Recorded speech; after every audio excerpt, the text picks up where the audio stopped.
Listeners, what's good, man? Welcome back again to another episode of A Different Perspective podcast. So I'm sitting here trying to prepare for this show, and I Google, I do a Google search for female DJs. I see Jesse Andrews, I see Lady Starlight, DJ Layla. Not really familiar with any of them. Okay, at least I see DJ Coco Chanel, Spinderella.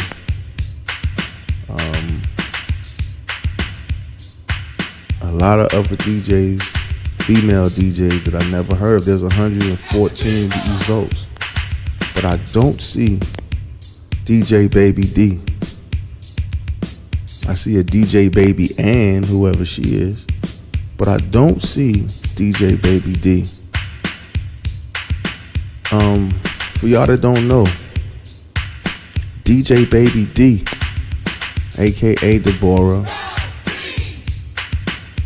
DJ Baby D is the first female DJ. The first. Numero uno.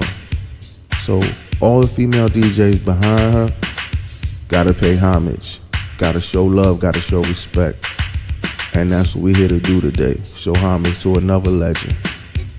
Say her name again. DJ Baby D, the original female DJ. Somebody go to Wikipedia, please, and make some corrections.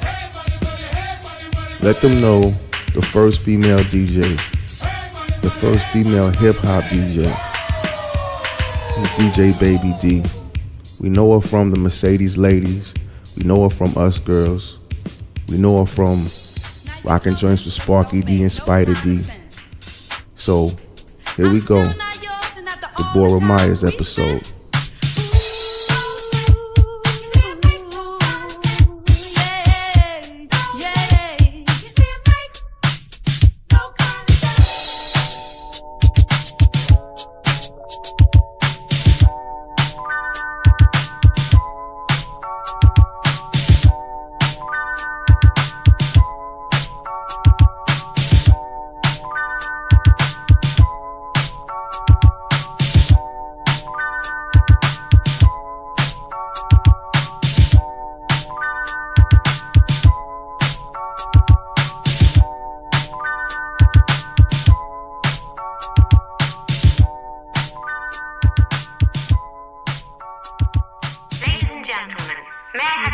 Lucid Network presents A Different Perspective podcast.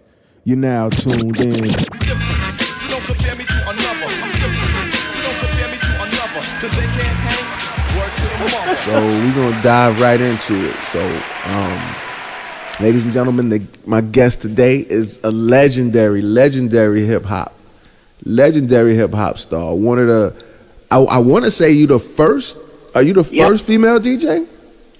Yeah, they Van Silk and a couple of guys, they went back and they were interviewing everybody, and they were like, yeah, you are definitely the first female hip-hop DJ. That's what I thought. Whereas there were girls out there playing. Right. But I was the first hip-hop, yeah. Right, you were the first one to do it. And you was a member of the group Mercedes Ladies. Yes.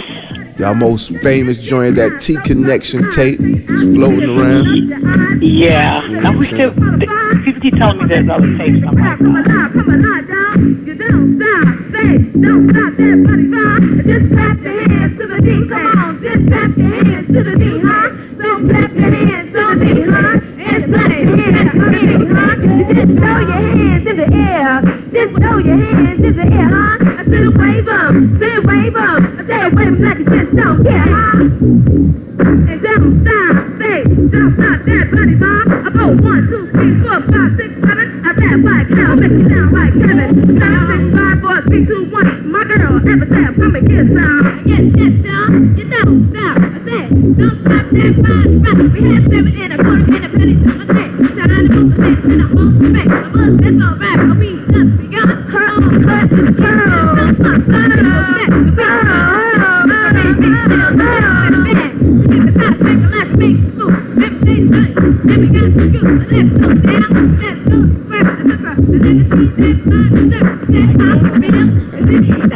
now looking back on it, but I should have kept it. Oh my God. What can you do? Yeah. So let's see. Let's start with you before we even get into Mercedes ladies. Let's take it back with you.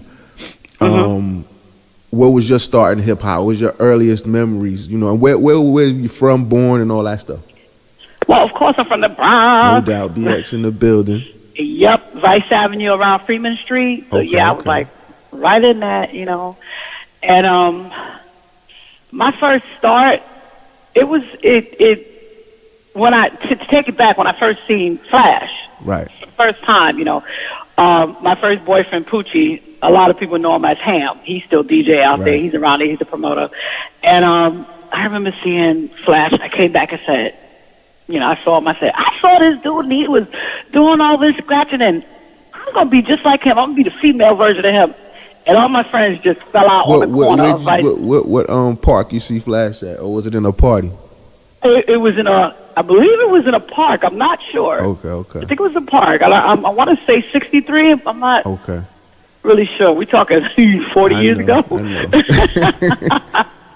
But I just remember telling Ham, I said, I'm going to be the female version of that guy. I'm going to be just like him. And him and my friends just fell out laughing. They laughed at me. I was hot. I was like, you think women can't do that? And they just kept laughing like it was hysterical. I was like, oh, my God. And so from there, you know, I was like, I taught myself, you know. I had friends. I went to James Monroe High School, so there was friends that lived around there. Right. You know, and all the parties and everything was going. And this guy, he had equipment. He said, I'm going to have a house party, you know, come on down. And I was like, can I get on your turntables just to see, you know, I want to try this and I want to try that. And from there, it flew. Wow. Mm-hmm. That's crazy. So so you started DJing, you just started doing block parties or just house parties or whatever, or did y'all immediately start forming the group? Well, I was playing at my friend's house party, you know, just nothing real about like going to block parties and stuff like that. If he played, I went out there, I played, I went to different people's houses, I went to different parties, and I was like, you know, they was like, oh, you want to get on, because I got to go do something. And I would get on, I'd start rocking. Right. And it was at a house party that I met MC Smiley. She's from Harlem World. Right. I believe the Harlem World crew. But before that, she was with the L Brothers. So I met her at a house party, and I was DJing, and she started rapping, and I'm like, listen to this girl right here. Right. So somebody said, oh, my God, all female. Look at this, female rapping, female DJ. And I was like, yep. I was like, that is what's up. And she was rocking it, and I was rocking it. And then she said, you know, I would like you to meet the L Brothers, you know, Mean Gene. And I've heard them. And she said, Theodore. I just like, Theodore. So I was like, hell yeah. So I went and I met them, you know. Theodore, you know, he pulled up the system, and I started playing. And he started teaching me some different tricks. Right. So that really, when he did that really was the like. That took you to that next level. Yes, took me to the next level, and I was learning it quick too. Then after that, you know, I would go up there a lot. You know, I knew Mean Gene. You know, they were some characters. You know, I miss AJ, love him to death. So one day, this guy named Trevor came over, and he was like, "Hey," turned out to be our manager. Exactly. I got you. I'm getting ahead of you. I'm sorry. Go ahead. No, that's fine. That is all right with me. And he asked, you know, how would you like to be in an all-female group? And so me and Smiley was like, you know, at first she was down with it, and then she wasn't. She went to Harlem World. But I was like, oh, hell yeah. So he brought us across the street from Theodore's house, across the street where his house was. And that's where I met Sherry, Zena Z, Everdeath, and DJ RD Smiley. And so I went up in there, you know, they introduced and everything. So them girls looking at me like, who is she? I'm looking back, Sherry. It was Sherry's looking at me like, Yeah. And, you know, of course, you know, RD, she's a sweetheart from the time then to all the way up to now. We still talk. She's a sweetheart. So, of course, they looking at me like, who you? Yeah. What you think you gonna do? Right. All right, we'll see. You know, Zena was tough. She's like, let's see this. So I got on, and they started rocking. And, you know, I merged into the Mercedes Ladies, because they were the Mercedes Ladies, the crew. Okay. So that's where Mercedes Ladies, the group, was born. Okay. And Smiley, she didn't stay long. She left, but she was a hell of a DJ. Yeah. I mean, a hell of a MC. She was. Yeah. And we took it from there. I mean, I learned a lot from the girls. Me and Sherry got really, really close. Like, I was her sister. And everything is just phenomenal. It would take a long time to just go through everything. We're going to get through as much of it as we can, though. Okay. Keep you a good hour. Yeah, that's cool. Okay, so some of the first shows y'all did was what, at Harlem World? No, Harlem World came later. I don't even think we, as a group, ever did Harlem World. Okay. I remember meeting. I was dating Mr. Hyde's brother. Okay, Brown. I was dating him, and I think that's when I met Houdini. Okay. And I met Harlem World, and I got on the turntables at Harlem World just to, okay, she's there, just get on the turntables and stuff like that. So I was there. I really don't recall doing anything with the Mercedes Ladies at Harlem World, but we did it at the PAL, 371. Right. Oh my God, what are those clubs downtown? Forgive me. I got a brain fart. We'll come back to it. Yeah, because I'm sitting here drawing a hell of a blank. I am too. But so in what year are we talking about when y'all formed? This is what, 77, 76? 77. 77? Okay. Okay. So that's what's up. So then y'all went on to, of course, doing shows. Was there any heated battles that y'all did have back then? With other groups? Yeah. Back then, we really didn't. We just performed. We just went, we performed. There were other people there. Now, one was supposed to have came up like a couple of years after Inner City Disco. Okay. And there's some conflicts. I remembered it as when we went to the T Connection, Shyrock was there. But I don't remember us actually battling them. But I DJ'd at the T Connection too. And I don't remember that battle, but some people said we did and we won. Okay. That was like... And that's why I was asking, because I thought I remembered somebody, talking about... I didn't know if it was all y'all as a group or was it Sherry Cher that was supposed to have battled Shyrock. I wasn't sure, but I heard bits and pieces of it. Yeah, it was supposed to have been us with Shyrock. Oh, okay. Yeah, Shyrock, she got on the mic and everything. Okay. I'm like, I remember DJing and all that, but I just don't recollect the battle. And some people said we did. LeSpank, who is Flame. Yeah, DJ LeSpank. Yeah, she was saying something about it too. I was like, y'all pulling some memories, okay? Going to war and all that stuff, kind of like your brain cells kind of seep out. Yeah. So like, with your early memories of hip hop, I mean, those feelings, because I remember when I first was introduced to hip hop, we basically from the same, because I was on Freeman and Vice, I'm on Freeman and Prospect. You know what I'm saying? Oh, yeah. I'm just some years later, but you know what I'm saying? That beginning of hip hop, those days, that love for it. I mean, have you lost that at this point? No, I haven't. What did happen? And by the way, it was the Hotel Diplomat. Hotel Diplomat. Okay. Yeah, and there's another Roseland as well down there. All right. What happened was, it's like when it started going into the music and everything, how I lost it. Got a little lost when I left Mercedes Ladies, and I did do 2 tracks. I did 2 tracks on wax with Spider Deep, and what I did was I got pregnant, and so I remember speaking to somebody from MCA Records, and they were like, "Well, we can do this," and I was like, in my mind, family first. Right. My first husband was in the Marine Corps, and I was like, family first, and where he go, I go, dutiful wife thing. I can kick myself in the butt. So, ladies, if it's ring-a-dinging going on, you feel like maybe I shouldn't, don't. You can still be a family, but you ain't got to do that. Yeah. That was kind of, but anyway, so that was my journey into a whole new world. Yeah. A whole new military world. But I never told people who I was. I would meet people, you know, they were old schoolers, and they would talk about rap and this and this and that, and I would sit back and think to myself, Yeah, I was there. Y'all just don't know, right?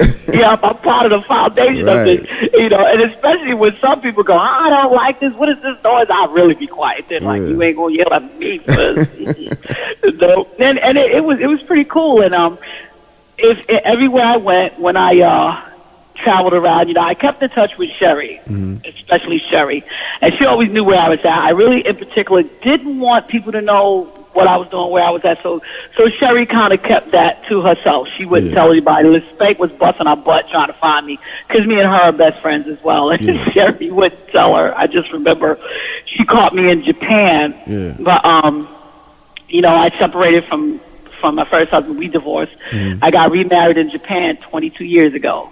Same guy, love him to death. And I kind of, as I came home, you know, we were talking, and he never knew. And I finally just, you know, LL Cool J, I forgot what song it was. It was a hit back then. And I remember seeing him, and I went, oh, man, I'm so proud of him, God. Well, I would have thought that he would be like that. Right. So I looked at me, he said, oh, you know him? Talking like you know him. Yeah, you talking like you know him. I said, I do know him. Yeah, you his cousin once removed. I was like, no, boo, I know him. He was like, come on. I was like, okay, it's time to tell you my history. And he just stood there looking at me with his mouth wide open. He was like, come on. Right. I was like, I can't believe my own damn husband don't believe me. My first husband knew, because we all grew up and all that. So he knew. So, you know, we would call and talk, because I had a son and everything. He was trying to tell him, no, yes, you tell the truth. Nah, yeah, whatever. So I was like, all right, that's it. So, you know, I looked for the phone number, still had, you know, LL's phone number when he was living with his grandmother before she passed, and I still had the number and everything, so I called. Yeah. Hello? Hey, this is Baby D. How you doing, Baby D? I said, look, you need to do me a favor, yes. You need to talk to my husband and tell him who I am and everything, because he don't believe me. My husband gets on the phone with him, and he told him who he was. You could just see his face just like turn all red. Like, wow. Yeah, and I was like, see, I told you, you know, and so he was like, okay. So, you know, they had the E-Club, and that's when the E-Club was rocking on the bass and everything, and sometimes I would get on their turntable and just DJ, and some of my friends would look at me like, oh, when did you just got up there and just, what the, I was like, oh, it's just a hobby. And I didn't tell anybody. I was in Hawaii, so then, you know, we left Hawaii, we went to Yuma, and then I started talking to some of the old school cats, but then I kind of disappeared again. It all came to a head when I was in Japan. I went to Japan. They love you there, I'm sure. It came to a head with all the pioneers and everybody all of a sudden started finding me. Okay. And I was Liz Spake. She was like, I finally got a hold of you, and why, this and this and this. And I was like, what? Then she was telling me, you know, Sherry made a book, and you need to see this book. And I'm like, I know about the book, and the book is what she feels she did. I said, a lot of it is kind of fabrication, but you got to do what you got to do to make the book sell, whatever. I understand that, but the way I would write a Mercedes Ladies books is I would talk about the shows. I would talk about the interaction of the other pioneers, the male pioneers, what we had to go through as females. And that's that's a good segue, because that's what I was getting ready to ask you about. Like, how was that then? How was it? How did they treat y'all? They, you know, when we first came out, it was 63 Park. We first came out. I don't know if you read my Facebook quotes. You would see that right there is exactly how I was thinking. You know, we went out there. You know, it was 63 Park, and me and RD, we were all talking, so we were like, okay, so we're going to plug this thing in. They taught me how to put together and take apart the system. Yeah, cool. Renee was a guru. RD Smiley, she was a guru of that. So she taught me. She was like, you gotta play on this. You need to learn too. And so I was getting everything learned. And it was like, who's gonna plug this in? Where's the plug? I'm sitting there all stupid. Where's the rug at? Yeah. I'm sitting on the side. Where's the rug? I don't know what the rug at. So I'm looking at the dudes looking back at me like, is your equipment? I'm looking at them like, Right, you supposed to know what to do. yeah, you guys, where's the plug? So one guy pointed up, and I'm looking at RD, and I'm like, Why are you pointing at the lamppost? what? Yeah. I'm like, what? You know, and actually that happened that happened when I met when LaSpain came in. I'm sorry, that wasn't the first time. The first time in 63 Park, the guys did put it together, and they did, you know, plug it and everything. But that memory is of us going, you know, 63 Park, carried our own equipment and everything. LaSpank was with us, Yeah. and we were all talking. You know, Sherry and the rest of the MCs, they were laughing and joking around. We were jokesters. We were some bad girls. And LaSpank and me and RD, we were talking and laughing and everything. And I was like, okay, who's gonna go plug it in? And they all looked at me like, you. And I'm like, wait, hang on. Why I got to climb up there and do this again? This is getting on my nerves. So I went up there, plugged it in, came back down. You know, the crowd's gathering and everything. So we looking at them. I was like, we got this. We have no problems. We got this. I was like, light it up. And we rocked it. You know, and it's funny, but the guys are looking at us like, yeah, females, whatever. So I was like, it was a pressure to be damn good. Yeah. You know, and you hear a lot of the male pioneers talk about, oh, yeah, this pioneer or that male pioneer, and they rocking this, and we were like that. But I was like, if you really sit back and you look at it, we were the female Grandmaster Flash and the Furious Five. Yeah, that's what I was about to say. Y'all was. Yeah, we were, you know. And after a while, you know, enough credit. we don't. We absolutely don't. And it pisses me off because Flash, no. Yeah. Flash, no. If you ask Theodore will tell you. But Flash, no. And I'm like, Flash, you know there's a female out there just like you, and I didn't lose anything. Yeah. Okay. And I feel like the game owes you, and I feel like you said, it finally came to a head, and you come, but the world needs to know about you. You see what I'm saying? Yeah, I know. I was like, you know, how it's going to be is me getting up and like saying, okay, it's time. It's like I was telling my husband, because he worked at a club and everything. He said I need a DJ, but I was looking at him, and he looking back at me. I was like, first off, this my DJ, whatever virtual DJ thing. I'm looking at that like, yeah. I'm like, what the? I was like, was I that much in the damn dark?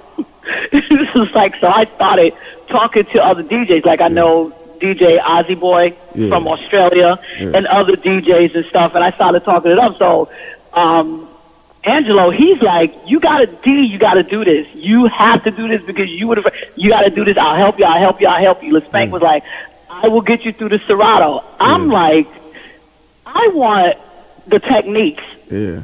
The phaser and all that other stuff. I'm looking at this virtual thing going, man, how you supposed to, you know, how do you I'm like, it's on a computer. How am I supposed to scratch? Right, how are you supposed to scratch on the computer? Yeah. So, I mean, my husband was like, well, I need a DJ. Can you do this? And I'm like, first of all, I know my worth, and you got to pay me $500 a night. Sorry. Yeah, that's the next problem. They don't want to pay you. No, they don't. They don't. And I mean, like, the DJs down here, I'm like, how much do you pay the DJ here? Oh, she gives them $75 a night. Excuse me? That's ridiculous. It is. And I was like, do you understand the importance of the DJ? I was like, I heard your DJ, and they don't, you got to move the crowd. You have to move this crowd. That's the thing that happened with the computer thing. It made it accessible for everybody, and in doing that, the art was lost. So, you know, like you said, when we DJ, you moving the crowd, you vibing off of the crowd, you looking at them while you playing that one song, and you already looking, okay, I need this next. You know what I'm saying? Because this is what I talk to a lot of people about, and with that Serato and stuff. Like, I use it. I mean, you really have not many choices now. But what I think that what they need to do is take it to the next level. The same way we took the turntables and took them to a next level, you should be able to do something stupid crazy with Serato. You see, and I see some of these young guys get it, but for the most part, like the DJ's it's just been chopped down to nothing now, because everybody can or think they can do it. And like you said, if you can't rock a crowd, you're not a real DJ. You know, and it's been lost. And I mean, it's easy to put on a song, but you know, it's you splicing up that song. You know, taking this, putting it with that. Because like I was sitting down, somebody said, "Well, you old school." But then they walked in one day. I'm sitting there, I'm listening to country and western. Right. So that they said, well, hang on. Now, you black. I was like, yo, all day since I came out my mama butt. I was like, so what's the problem? They was like, well, that's country. I was like, what, white people song? That's white people music? I was like, sit down. And I put on a country song. I said, listen to it. If the shit is dope, it's dope. Yeah. I was like, open your mind. I said, dumb country and western people, the way they sing, honestly, they got soul. Yeah. I was like, not all of them, but they got soul. And I was like, you know, I'm listening to You Ain't Worth the Whiskey. I was like, listen to it. Listen to the beat. I was like, if you really, really listen to their fast songs, I was like, a rapper can rap with a country and western person. Right. They sure can. I was like, listen to the beat. Yeah, good music is good music, no matter what genre it is. It's good music. But the reason you know that is because you're a real DJ. You see what I'm saying? Right. And that's how real DJs used to break records. You see what I'm saying? Because they heard we can hear that ahead of time. You see what I'm saying? Exactly. Which is what our job is to do. But now, like I said, like you said, you know, it's a computer and anybody could do it, and now, like I said, they want to give you $75, and it's like, you must be out of your mind. Yeah, it's ridiculous. I'm like, I was like, no, and then, you know, plus I went up into their booth, you know. First, let me, you know, reiterate, this is a strip club. I'm like, wait, hang on. I was like, it's a strip club. But then as I was sitting there listening, I said, you know, there's a difference between your strip club here and the strip club in Atlanta, the one that's kicking. Right. I said, if you listen to that DJ, I said, listen to him. First of all, he's rocking it. I said, when them girls are off stage, you have got to have the presence to make those people stay and rock out, and you want them buying drinks and getting drunk. I said, but it's the music. I said, if the music ain't kicking, ain't making them stand up, jump, and want to dance and stuff like that, because, see, you get somebody up out their seat. You get them dancing, they don't go to that bar because they thirst. I said, that's what a DJ does. That's what you got to do. And I was like, and all I see in your DJ booth is the computer. I was like, I need, you know. I was like, you got that virtual DJ thing. I said, but now I did some research. I said, where's the two little teeny-weeny turntables you got there that would bring the sound down into them little, whatever the hell you want to call them. I call them baby turntables. And at least you could do something with that. At least, you know, you can mix in how you want to do it with that, you know, and that's something Angelo was telling me about that I need to get, which I am going to get. And I said, you got to do all that. And I said, that's something I could do, but not for no $75. Not for, and I was like, and plus, you know, when you in a town like here in Jacksonville, North Carolina, there isn't a female DJ in this town. So you got a lot of brothers and sisters out here too. And, you know, and you got the military, you got a lot of white people that like hip hop and stuff too.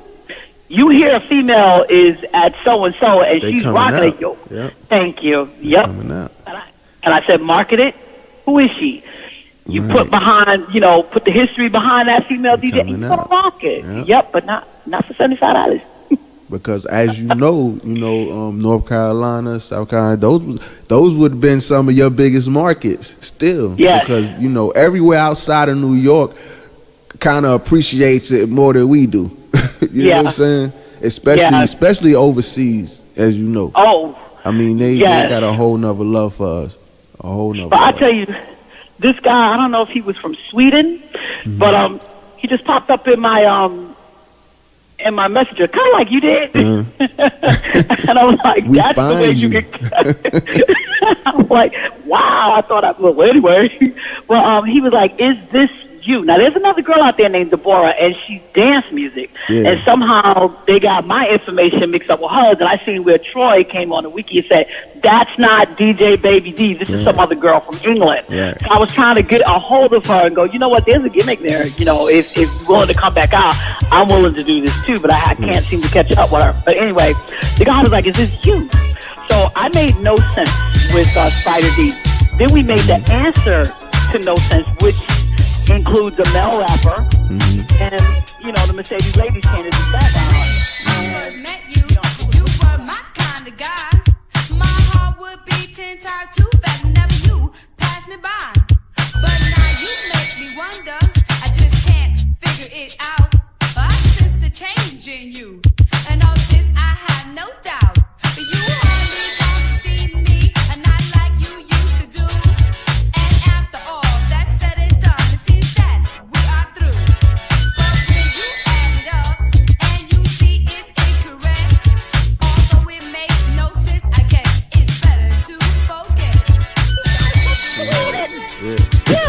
I'm like, have you ever been in the United States? No. Where did you get this? No. He was like, I just found it. I seen it. I saw you on Facebook, and I was like, wait a minute, is this her? No, they and I was love like, us.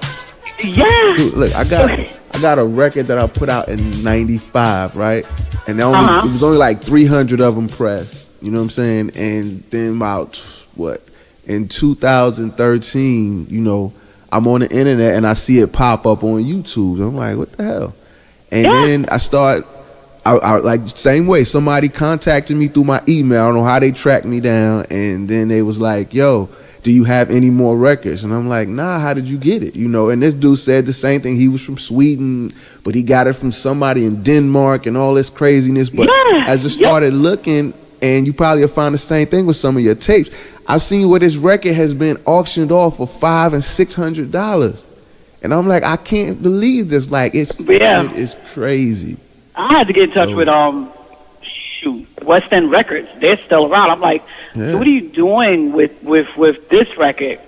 So with the guy, you know, back to the guy with Sweden, he gave me that answer to the first no sense, and I'm listening to it, and I'm like, this is old school, but this can be brought up to now school. Right. So I got in touch with Angela, who is in Australia. Yeah. And I was like, dude, what can you do with this? Because I have no equipment, but I can hear you putting like the now sound on this, but I have no equipment to do that.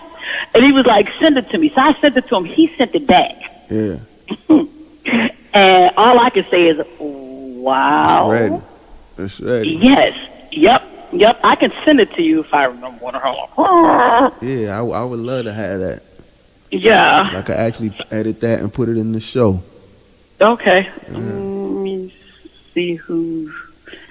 So y'all first deal, though, I'm gonna get back into why you think y'all first deal was with Russell, right?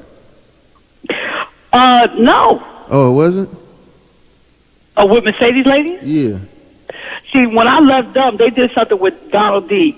Right, I remember that. Okay. Right. Yeah, rest in peace. So you was already gone when they did that. Yes. Okay.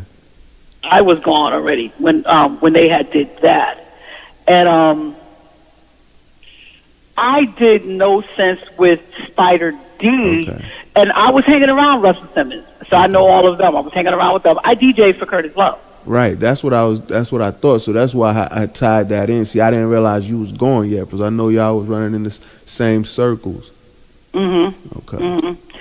So I was with Curtis Blow. They were with Donald D, and then he passed or whatever. They came out with Donald's Groove. Right. Yeah. And see, that's what I was talking about. I know they was on that B side with Donald Groove. I thought you was with them then too. Okay. No. So how long did you DJ for Curtis Blow? A couple of years. And then what years we talking about? Like, give me a time frame. Like, okay, I had my baby in '83, so it was in between 78 or 9 and 81. Okay.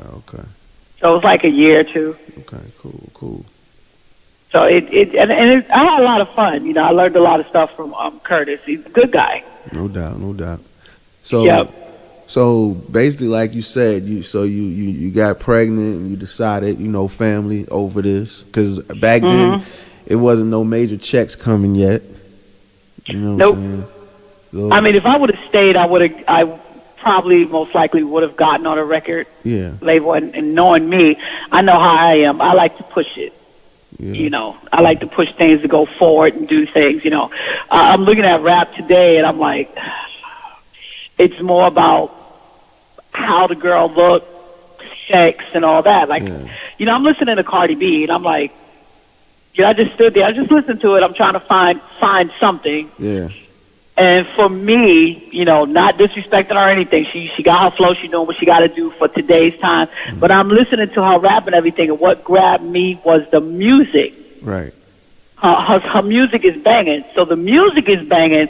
So, of course, you dive into the music. Of course, you're going to get in with her hook. Right. So that's how it goes. You listening to that music. If the music is not moving you, the words ain't going to do that for you. Right. It's the music. So her music is down. And I'm like, now I can get with this. The words, no. The music, yes. Yeah. and that's something, a conversation that I have with a lot of us so-called old schoolers, because I don't even like that. Because, like, when you said what you mentioned earlier, country, right? In country music, they don't call it them cats old school. You know what I'm saying? No, they don't. They just call it country. Right. And so we're the only genre that does that. We got old school and new school. And I think this is what the deal should be. It's just like you said with Cardi B. The music is good, but we can't relate to what she's talking about. You know what I'm saying? And the young kids can, the old cats can. Right. Yeah. And that's okay, because that's, I think, how it should be. Because this is what it is, like you said, with country music. You know, a country artist could be 60 years old. You're still going through something in your life at 60. So that artist is singing about that right now. You know what I'm saying? Right. If it's I'm in the hospital or blah blah blah, or I'm playing with my grandkids and life has been good to me, whatever the case is, they sing, and you would be able, and I would be able to relate to that. You see what I'm saying? Right. So right. What these rappers should do, and I tell them all the time, instead of spending all your time like, oh, I don't like Lil Yachty and I don't like this, you shouldn't be listening to them. My kids should be listening to them. Right. But if I'm a rapper, I should still be spitting bars. I shouldn't stop because I'm over 40 or whatever the case is. I should still be spitting, but I should be spitting about my life and where it's at right now. And I think that would open up a whole new market, because, you know, we can't continue to rap like we rapped when we was teenagers. You know what I'm saying? We still got something you gotta in change. us. You know, because that's what music is, progression. So, you know, and they pigeonhole a lot of artists like that too. When you hear artists come out with their first album, oh, it's a classic, this and that, and then 5 or 6 years later, it's like, oh, he's whack. It's not that he's whack, it's that you want him to stay in the same, you know, eras when he first started, but he's grown as a person. You know what I'm saying? Right, and that's you're absolutely 100% right. That's why I tell them, you know, you're old school. You know, y'all can make it instead of sitting back being bitter. Well, you know, this ain't doing it. Your sound ain't doing it. Right. You have to change your sound. You have to grow. But it's like, and then a lot of it too, as far as the sound though, sometimes it's not the sound that needs to change. Cause I still like some of them old, I still like most of the old beats, you know, that we used to rock to. But that's the thing, we like them. If you hear one of them old tracks, you know what I'm saying? Like you said, the song that he sent you, it's still banging, because music is timeless. Good music. Yes. You see what I'm saying? So it's just that what we're trying to do, or not me and you particularly, but people are trying to sound like what's now. You see what I'm saying? Instead of back then, we found our own sound. Exactly. And you're 100% right. I mean, you can take old sound, but you got to slip in some the new beat that catches their ear. Yeah. And that's what's got to happen. And that's what I tell people. It's fine. You know, you like take Melly Mel. Powerhouse, love his voice, period. Right. His voice, his sound, period, is just like an aphrodisiac. Just the way he sounds. Take him old school, put in some new school. Yep. You know, put some new sound to it, but he could still be him. Right. And put some new sound into it. That's all. Yep, and he's still a better lyricist than 95% of these cats out here now. Oh you know what I'm saying? Yes. That's a prime example of what I'm talking about. He ain't skipped a beat. You know what I'm saying? I remember the first time it wasn't the first time I was at a jam with him, but that was the time that I knew, and I was late. I mean, I knew that he was, you know, the man, of course. Always knew that. But it was 1987. We was at 23 Park, right by Forest. And I never forget, he did this freestyle, and everything he said was 87. I got 87 cars and 87 bras and 87 this. And I mean, he went on forever on the 87, and I was like, yo, this dude is the king. You know what I'm saying? If I didn't know before that, I knew then. You know what I'm saying? Like, yeah, and to this day right now, he still got it. He does. He really does.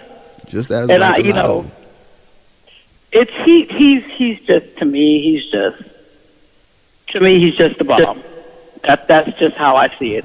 And what they can do is they can do this. They can do this. Just you gotta put some new school into it. That's all. You like the what is the one like they did Grandmaster Flash and Furious 5? The drawing a blank again. I'm gonna get slapped. Message. Yes, the message. Okay. You not just listening to the message. The primary beat.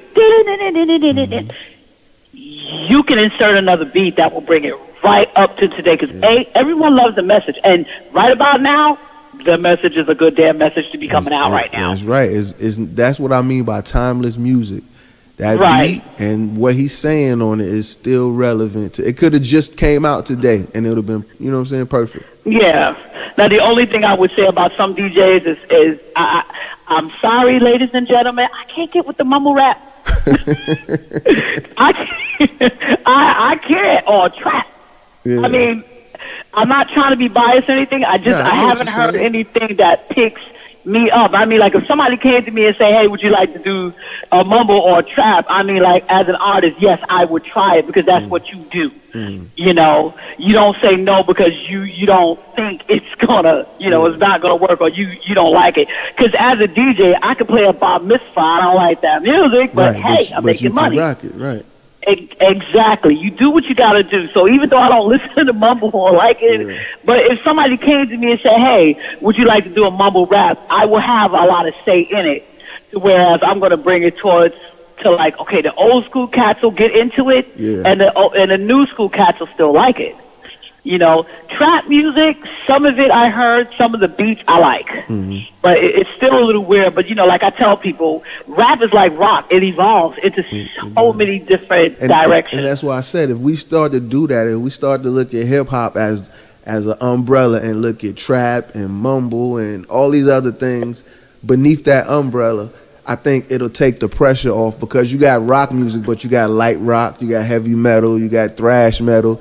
You see what I'm saying? I think that would kill a lot of that confusion, because we want to label everything hip hop, and then we're going to get upset when it's like, yo, that's not real hip hop.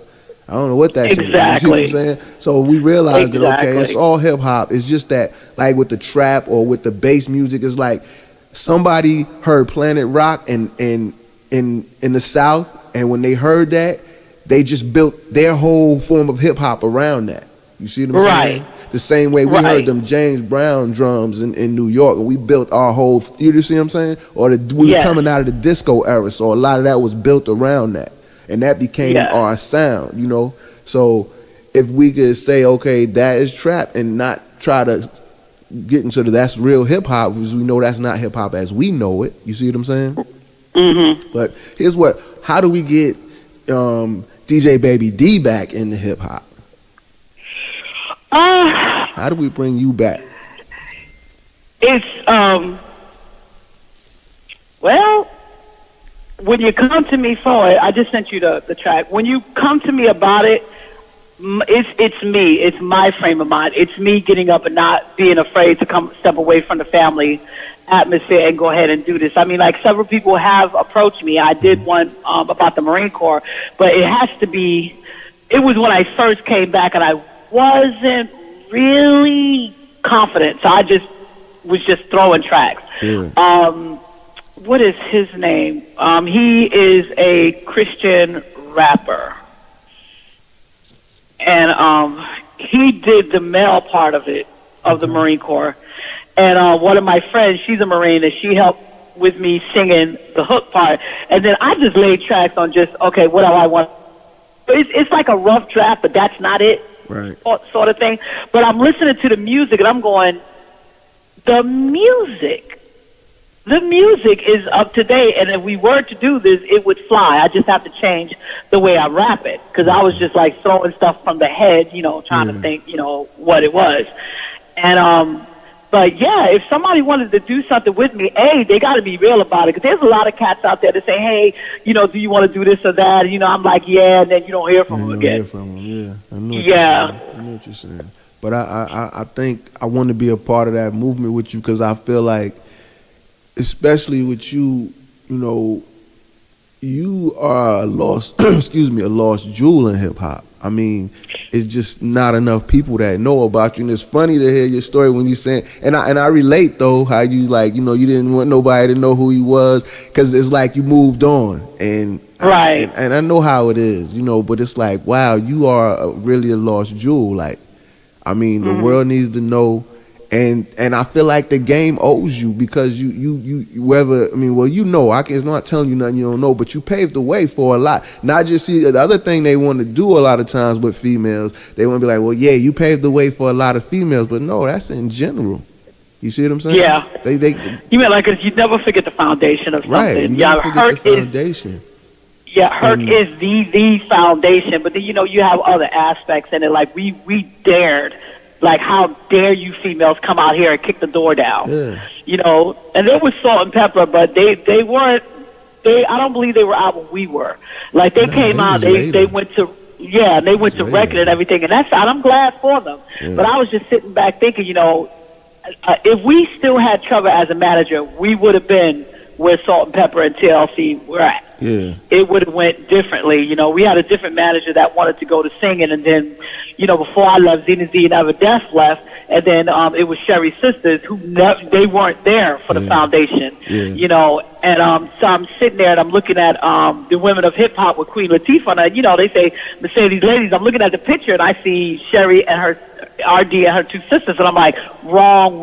Right. I don't care that they were part of Mercedes Ladies later, but you were not part of the hip hop Mercedes Ladies, rapping, hitting the streets, doing all that. You were not the first. You were singing. Yeah. Right. So I was like, their picture should have never got up there. Don't take away what they contributed as singing and stuff, but that's just singing. Yeah.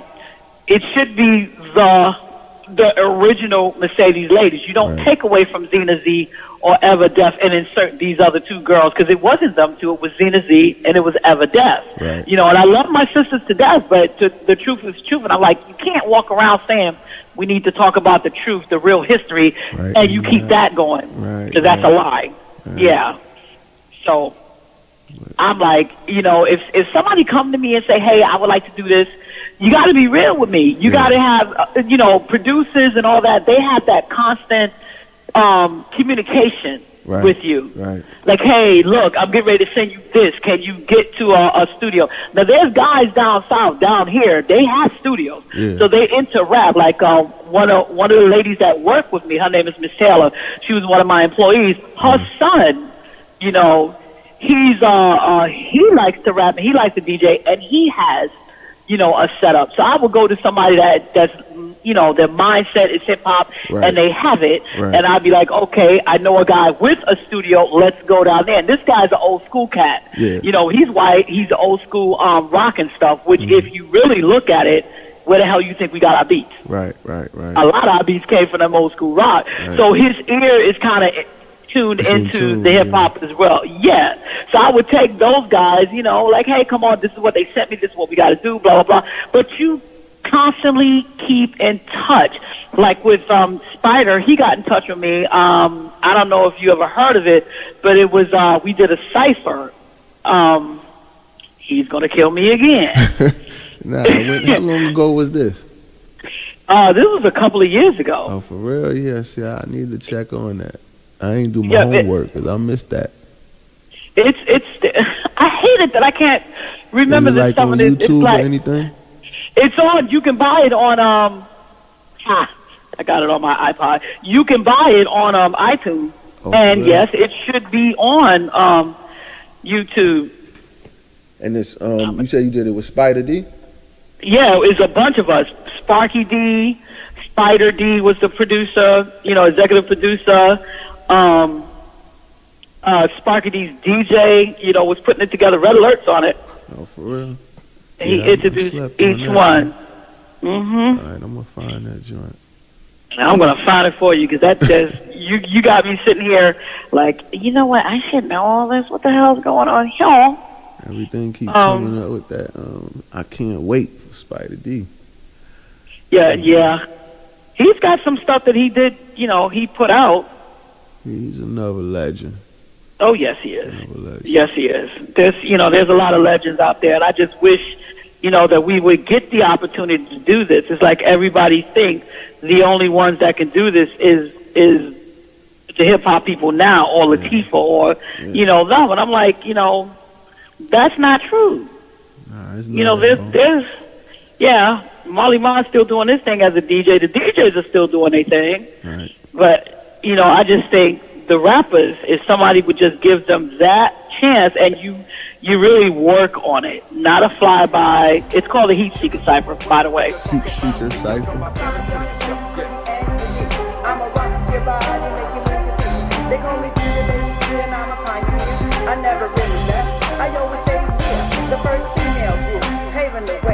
rocking the house. Back in the day, what can you say? The engine on the C6S. We were I like that. There's a lot of cussing in there. Maybe that's what they said it was long, but I think that right there would have made it, but I have no idea what happened. Okay, And they found me the minute I came from Japan. So I'm like, do you know how long ago it was when I was rapping? But you spit some fire on there, though, right? Yeah, but I wasn't confident. It wasn't good as what I wanted because I just got back. Yeah. I mean, literally off the plane from Japan. I was like, DJing and rapping and different things, because I rap too. Yeah. And I can rap, so I was a double jeopardy. Like I said, man, we need to get you back out there. Yeah, absolutely. Absolutely. I have no problem. What is needed is like So let me ask you though, like, okay, because I know that your journey wasn't long, but you went from Mercedes Ladies and like you said, you DJ for Curtis Blow. Any other notable, memorable? I went with Sha-Rock and Lisa Lee. Now, Lisa Lee doesn't remember. Sha-Rock was like, how the hell could you not remember? Debbie D, I think, after and sometimes you're mistakes for her, too. Right. Because people, I know. Debbie D, us girls. I'm like, no. No, but I did. I was with the Us Girls, and we battled Mercedes Ladies. Okay. We battled Mercedes Ladies at the Roxy. Okay. So it's me, Sha-Rock, and Lisa Lee. And I was like, what y'all want me to do? Do Debbie's part. And I was like, what part is that? It was like, they give me diamond rings, but herringbone chains. I never rock for material things. And I was like, okay.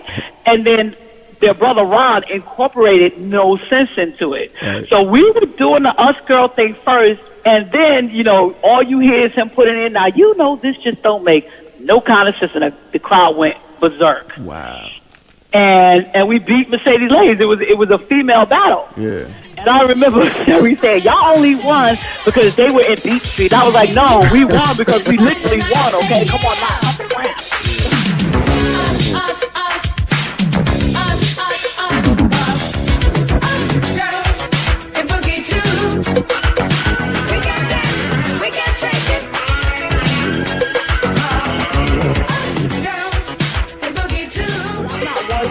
With my old mates or anything like that, because I'm not like that.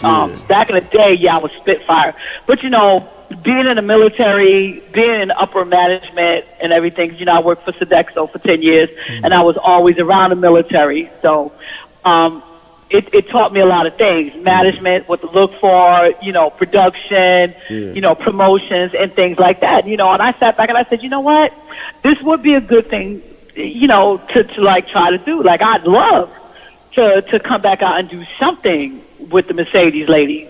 Sherry, she can still spit. I've heard her with another DJ, and I'm listening to her rap, and I'm like, she understood.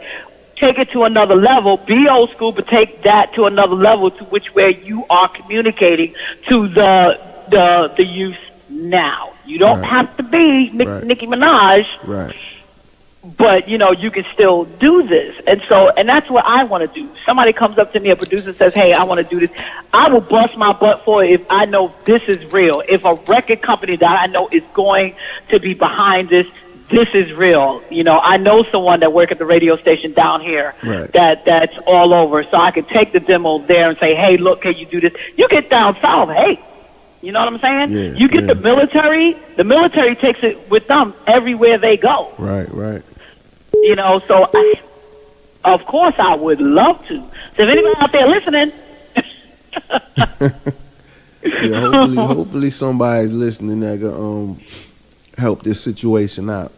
Because like I said, we definitely need to get you, you know what I'm saying, back in the public eye. I feel like I said, that's the main thing I feel like the game owes you. And a lot of others, you know what I'm saying?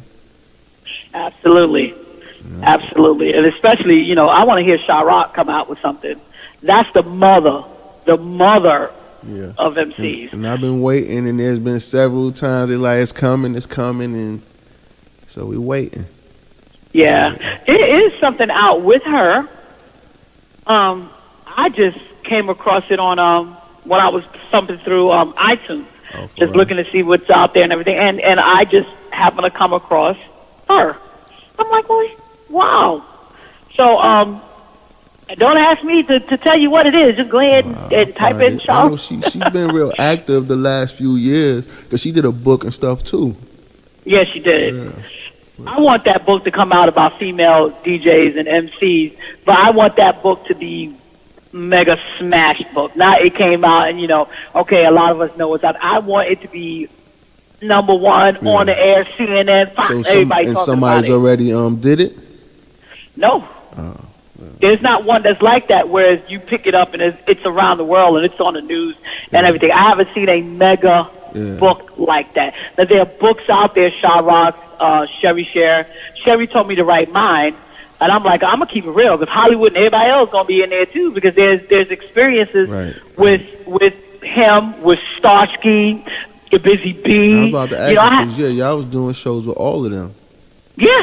So, yep, and to this day, R.D. Smiley thinks the Love Bug Starsky, they sabotaged us. I think it was Roseland. I'm not sure which one, Roseland or the other club. But we were on the billet with Velm and Flash, and I remember I was in the background talking to Flash.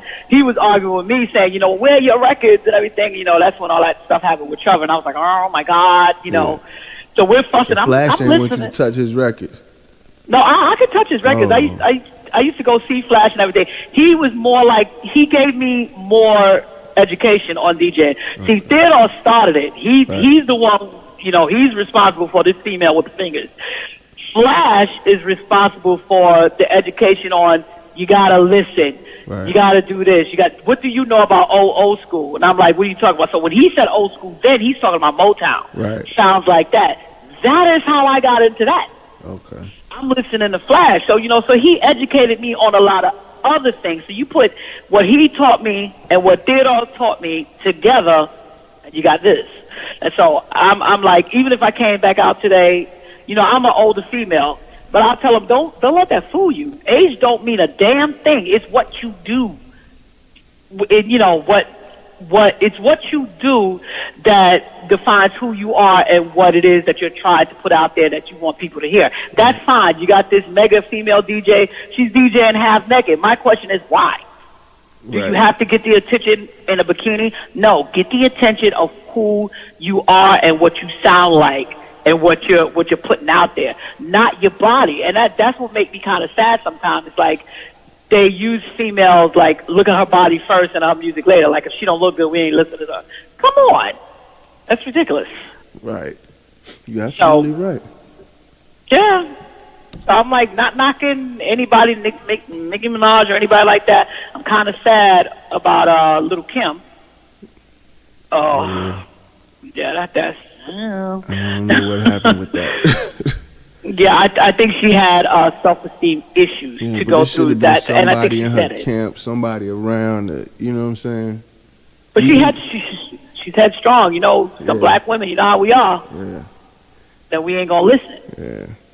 And, I'm looking at a beautiful girl turn into what the hell? Right. But her spit ain't bad. If she wanted to, she could take it back and go out there despite the way she looked and still bring it because her look doesn't define her talent.